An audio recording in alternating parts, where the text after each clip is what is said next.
अस्सलामुअलैकुम, मैं काशिफ बात कर रहा हूँ। ये चिकन वाली बिरयानी, तह वाली बिरयानी तैयार हो रही है जो कि कराची में बनती है।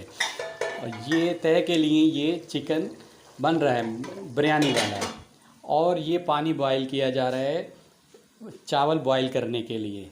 और ये चावल जो हैं ये बनाए जा रहे हैं तह वाली बिरयानी के लिए, ताकि आप भी और दूसरे मेरी फैमिली भी ये मज़े से खा सकें।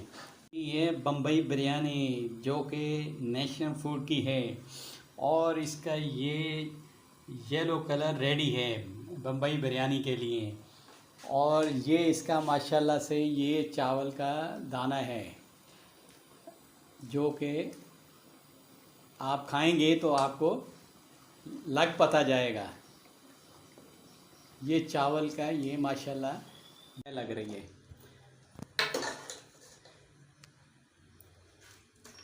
बिरयानी की तह लग रही है। ये तह वाली बिरयानी तैयार हो रही है। दूसरी तह लग रही है।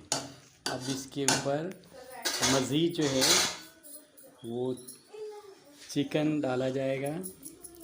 ये मज़ीद तह लग रही है इस पर।